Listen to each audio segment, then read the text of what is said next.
Dictation अभी 5 second में चालू होगी। 5, 4, 3, 2, 1। मेवाड़ डिक्टेशन संख्या 251। सभापति महोदय, राष्ट्रपति जी के अभिभाषण पर जो धन्यवाद का प्रस्ताव सदन के सामने प्रस्तुत है उसका समर्थन करने के लिए मैं खड़ा हुआ हूँ। राष्ट्रपति जी को जो अभिभाषण उनमें देश के लिए नई दिशा का निर्देश देने की कोशिश की गई है। राष्ट्रपति अभिभाषण देश को नई दिशा देने की दिशा में बहुत ही उचित कदम है।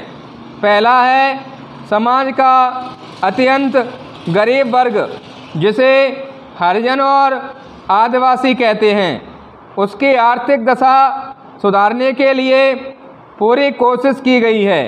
दूसरा है महंगाई रोकने के लिए ठोस कदम का उठाना। और तीसरा है जनता पार्टी की पैदा की गई स्थितियों को पूर्ण रूप से समाप्त कर शांति स्थापित करना। चौथा है आर्थिक स्थिति को मजबूत करना। पांचवा है किसानों की हालत सुधारने के लिए योजना बनाना। और छठा है नेहरू जी की विदेश नीति का अनुसरण। इन 6 भागों में राष्ट्रपति के अभिभाषण को बांट देंगे तो देखेंगे कि इससे अच्छा दिशा निर्देश दिया ही नहीं जा सकता था।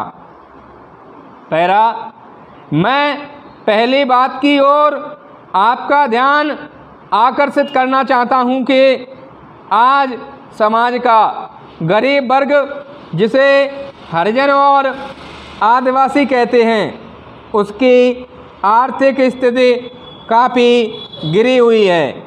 आज आप उस गांव में जाएं जहां हरिजन और आदिवासी रहते हैं तो उनकी आर्थिक दशा और उनका रहन सहन देखकर आप यह महसूस करेंगे कि यह तो आदमी के रहने के घर नहीं हैं बल्कि पशुओं के रहने का घर है।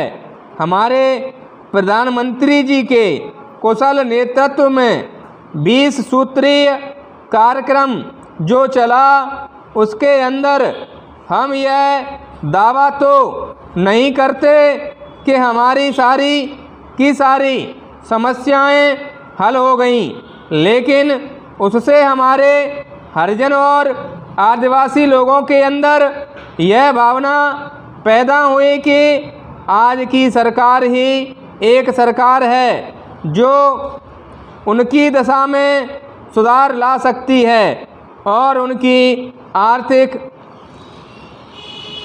हालात में परिवर्तन ला सकती है। मैं इस संबंध में कुछ सुझाव भी आपके सामने रखना चाहता हूं। आप जानते हैं कि 20 सूत्री कार्यक्रम के अंतर्गत हरिजन और आदिवासी को कुछ ज़मीन दी गई थी, परंतु लोक दल तथा अन्य सरकार के ज़माने में उनकी वह ज़मीन जो उनसे छीन ली गई थी उनको फिर से उस पर बसाने की कोशिश की जाए।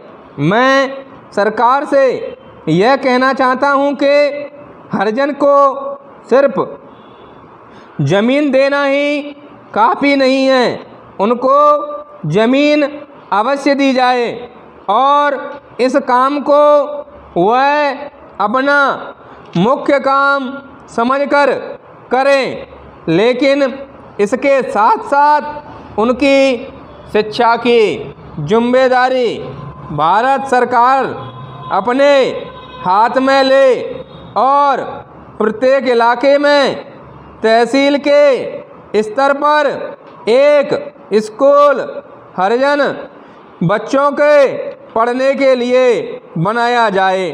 जब तक हरिजन में शिक्षा नहीं आएगी तब तक उसके आर्थिक ढांचे में सुधार नहीं आ सकता। इन अल्फाज के साथ मैं अपना भाषण समाप्त करता हूँ।